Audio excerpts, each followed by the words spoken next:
basically saying he's not allowed to sue and defend himself because I'm a victim. This is absurd to use that as a way to stand up for all victims. I'm sickened by the lengths she will go to, as was Brian Friedman, who responded very well, I have to add, that there was no SH. Blake Lively is falling apart after Justin's lawyer dropped a massive bombshell in court. And yes, it's tied to her precious hair care line. You know, the same overpriced shampoo she tried to shove down everyone's throats while hijacking a movie about domestic violence for free promo. She's a mean girl, she's nasty, she's hawking liquor and hair care products. At first, it probably looked like a savvy business move, but oh boy, it crashed harder than even her PR team could spin. Now, Brian Friedman has officially linked that hair care catastrophe to the year-long train wreck Blake's been dragging herself through. But I'm just like, it's not worth it. I'm returning every single one of her products because none of them are good. And I think all of her products in total were like $160 or $180. People were already majorly side-eyeing the way Blake was milking the movie for her own gain, but throwing a random shampoo line into the mix. It made everything 10 times worse. Critics had a field day, and they did not hold back. Blake Brown line from Blake Lively, and I almost didn't even make this video because I'm honestly so embarrassed that I got it anyway, and I got it like the day before everything broke, so this doesn't even have to do with the drama. TikTok turned her into a full-blown roast session. Users dragged her fried, crispy hair from the movie so badly it was brutal. Some joked she looked like she got hit by every branch of a Florida hurricane, while others said her hair was giving rolled backwards down a sand dune energy. This is some of the worst products that I've ever used on my hair. Customers who dropped between $160 and $180 for the full line weren't just disappointed, they were furious. Apparently, the products promised to deeply nourish and hydrate, but folks said their hair ended up drier than a 3-day-old bagel. And when I tell you that my hair has never felt so unhealthy in my entire life, like what did she put in this thing? Some even said their hair had never looked or felt worse. It got so bad that Targets across the country were getting slammed with returns. Literal waves of customers running from the disaster like shampoo refugees. And you'd think at this point, Blake would stop, breathe, maybe even apologize or at least pretend to care, right?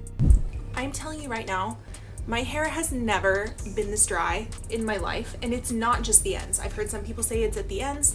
It's at the ends, it's at the top, it's all of it. Wrong. Instead, she did what every panicking celebrity does. She doubled down. Suddenly, there were desperate sales popping up everywhere. Buy one, get one 50% off. Like it was Black Friday at a Broken Dreams bazaar. So people have been making a lot of TikToks about it, saying Blake using It Ends With Us movie to promote her hair brand, meanwhile looking like this in every scene. Blake's hair in It Ends With Us be like Blake Lively's hair in It Ends With Us while she's using this movie to promote her hair brand. Online, Blake was desperately trying to spin it like everything was champagne popping amazing, but behind the scenes, the flood of furious returns and nasty customer complaints told a way uglier story. It was clear she was losing the plot fast. Blake Brown beauty.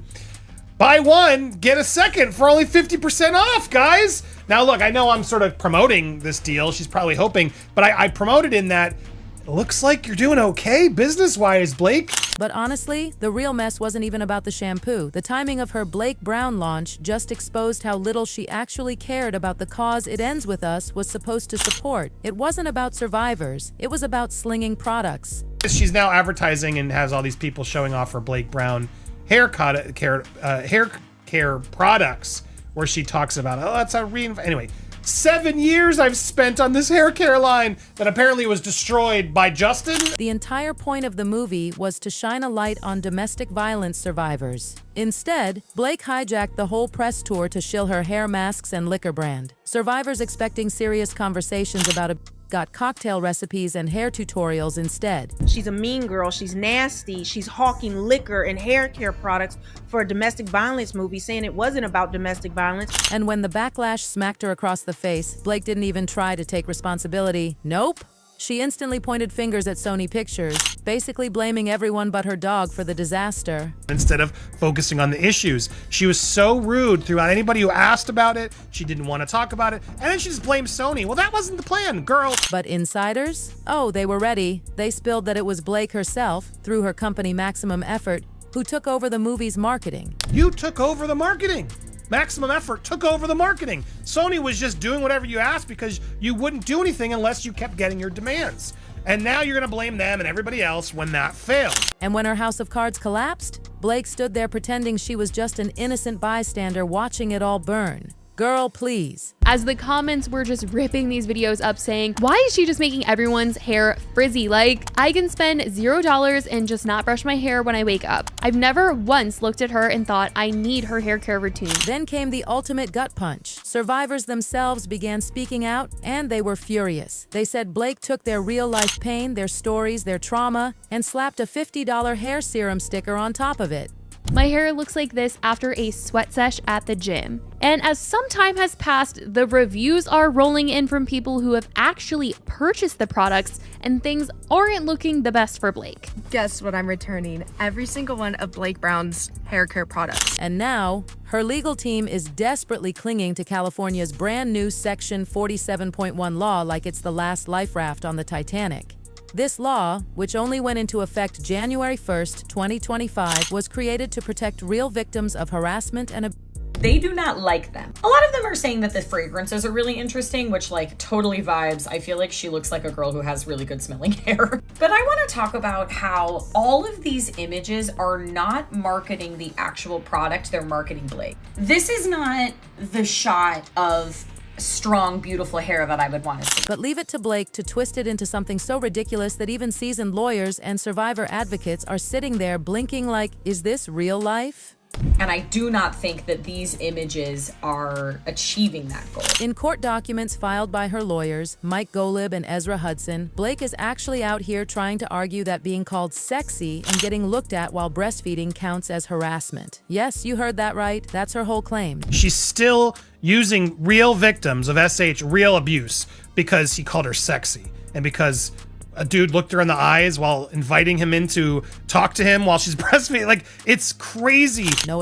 No threats, no real danger, just a couple of vague someone looked at me incidents stretched thinner than her busted hair masks. But you didn't do okay. The movie did okay. You got the backlash for what you chose to do. Brian Friedman, who honestly deserves a medal at this point, ripped her claims apart immediately. In a brutal statement to TMZ on March 28, 2025, he didn't even sugarcoat it. Believe this, and it's disgusting to see she's still using real victims of real abuse because he called her sexy. He made it crystal clear. Section 47.1 wasn't created for rich Hollywood millionaires who can't handle bad press. It was built to protect real survivors facing real threats, not celebrities melting down because TikTok made fun of their hair. Clearly, they want to divert the public's attention from the receipts, the actual documents, video footage, and additional evidence shown that make it irrefutable that there was no SH. And it gets even better. Legal expert Ron Brano popped onto Popcorn Planet the next day and said straight up, Blake girl, you're about to make history, but not the way you think. Section 47.1 is so new, not a single court has interpreted it yet. Focusing instead on her hair care and alcohol products, which at the time caused the organic backlash that she received. She does not need discovery to find out who smeared her. Just a mirror will do. If Blake keeps pushing this ridiculous fantasy, she could actually drag the entire mess all the way up to the Supreme Court. Definitely not the kind of career move her PR team had on their vision board. My God, that is an amazing clapback. It is so spot on. That is exactly what this case is about. She refuses to take any accountability for what she actually did do, which was promote her alcohol brand, her hair care brand, instead of focusing on the issues. Advocacy groups behind the scenes are freaking out. They're terrified Blake's little legal stunt could actually make it harder for real victims to be taken seriously ever again. Way to go, Blake. You can talk about ball busting with teeth and you can say all the stuff you can do, but then as you open up this environment that you declare a safe space, as soon as he says things similar to what you do, USH me. USH me. Once the court filings were unsealed, he dropped the coldest line of the entire case. She doesn't need discovery to find out who smeared her. Just a mirror will do. Honestly, where's the lie? Here's what Blake Lively's team is declaring, okay? Blake's attorneys, Mike Goltub and Ezra Hudson, tell TMZ. That's right, Justin Baldoni, the man who has built his brand on supposedly speaking up for victims, believes that the First Amendment rights of victims of SA and harassment to speak out should give way to the rights of perpetrators to sue their victims into oblivion. Because when you dig into what Blake's team actually filed, it's laughable. No leaked emails, no secret payments, no mastermind group chats. You can do, but then as you open up this environment that you declare a safe space, as soon as he says things similar to what you do, USH me, and now you are trying to defend yourself, so how dare you to silence victims? It is truly, truly sickening. Instead of showing real proof, her lawyers just stuffed the paperwork with buzzy words like smear, retaliation, and digital army, hoping if they screamed dramatic enough, nobody would notice they had 0 receipts. Mandatory award of trust. So anyway, this is clearly a big deal.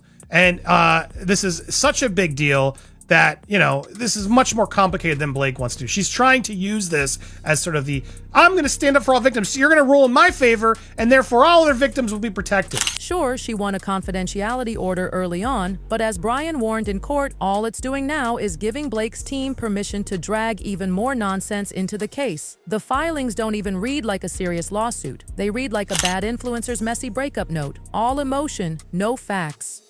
Well, she won that confidentiality order, and I said, and I warned, just as Brian did in that courtroom, this is going to open up to a lot of silliness. A lot of things that Blake's team is going to try to use to make a lot of stuff seem secret, confidential. But newsflash, Blake, courtrooms don't care about your hashtags or sad influencer vibes. Judges want evidence, emails, contracts, cold, hard proof. And guess what? This was filed also on Friday, not a lot of people talking about it. She's already out there declaring confidential requests for anything representing her Blake Brown beauty product. Meaning both sides have to cough up every email, text, and contract tied to this mess. Witnesses will have to testify under oath. What international celebrities are in cahoots with Blake Brown? Blake's stunt is about to blow up in her face that they're already prepping for possible sanctions. Meaning Blake might not just lose, she could get fined for wasting everyone's time. What I love is the fact that she's demanding confidentiality for this, but while at the same time declaring that sales plummeted because of the smear campaign. Well, then how can you say it's all confidential? Meanwhile, Blake's PR fantasy world is crumbling in real time. TMZ, Law and Crime, and Popcorn Planet are absolutely roasting her for trying to hide behind survivor protections while peddling shampoo and liquor. We gotta actually now go see if sales plummeted because of the backlash. We now need, and it just didn't have anything to do with that. Let's actually look at your sales. Let's actually open them up. You made this part of the case, Blake. And just when you thought it couldn't possibly get more humiliating, bam, Ryan Reynolds' name pops up right on schedule. Turns out, affidavits filed on March 30th, 2025 reveal that Ryan was out here months before Blake even filed her lawsuit, telling executives that Justin Baldoni was a predator. People turned on her on the internet, and actually people already didn't like her for a long time because she was too damn old to play Lily in the movie.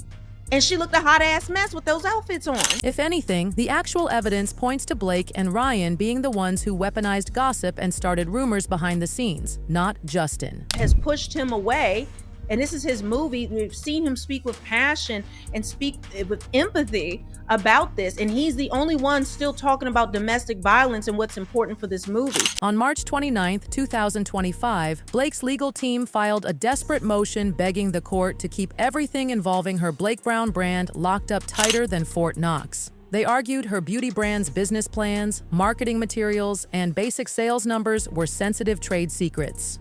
While the rest of y'all are sitting around kissing Blake's behind, while she just goes on and on and on and on about whatever nonsense that pops in her head at the moment. She can't even make a coherent sentence. Or if she does, she's usually telling on herself. Back in February 2025, during a motion against Jed Wallace, her team casually filed court documents that exposed Jed's confidential medical records, stuff about serious hospitalizations and health issues that had nothing to do with her harassment claims. Justin and his lawyer Brian Friedman are so hell-bent on destroying Blake, they're trying to shed a law meant to protect victims and send a chilling effect to others from speaking out. Stop lying. That same month, they filed paperwork that included the home addresses of Justin's PR team. No redactions, no protections, just a big neon sign saying, "Here's where they live." Even court clerks were whispering about it. It was that bad. Friedman, of course, sees it exactly the opposite way, telling us Miss Lively and her circle of Hollywood elites cannot prevent my client from exercising their constitutional right to petition the court to clear their names from her false and harmful claims. The hypocrisy couldn't have been more glaring. Blake demanded her shampoo sales be treated like national secrets, but had no problem blasting other people's personal lives across public court filings. She is an absolute abomination, this woman. Real victims, okay? I know real victims. My mother is a real victim of sexual assault. Critics tore into her. Just like Amber Heard before her, Blake got slammed for weaponizing confidential info when it suited her and crying about privacy when it didn't. So sitting up here and acting like Justin Baldoni is victim shaming, victim blaming, or he doesn't want to believe all women. No, just because we were born with vaginas like yourself doesn't mean we have to believe you. And the backlash? It spread faster than one of Blake's overpriced hair serum disasters. Legal commentators, survivor advocates, gossip blogs, everyone started dragging her. Even people who once defended her early on were now quietly backing away like, yeah, we don't know her. You don't have evidence, you don't have a case, and you know it. You know the only things that you're putting out in these motions and these filings are just PR spin, because you even looking at Jed Wallace, your response to him, you didn't even have any evidence to support. They started running brutal headlines calling out the mountain of messy receipts Blake herself put into the public record. And just when you think it can't get any more pathetic, it does. And what's wild is there's now like 800 pages of this response to Jed Wallace. Now, full disclosure, a lot of that is because they're trying to port it over from Texas to New York. On March 19th, 2025, Blake's lawyers dumped an absolutely insane 800-page filing on the court trying to move the case from Texas to New York. But still, it's way too much to drown into. Kudos to the Court of Random Opinion who actually, I guess, read it all. You are a true icon. And buried deep in that giant mess of paper, one actual bombshell, but it wasn't good for Blake. Jed Wallace's health had completely tanked because of the emotional strain Blake's lawsuit caused. They reveal that Jed Wallace has been, serious medical issues.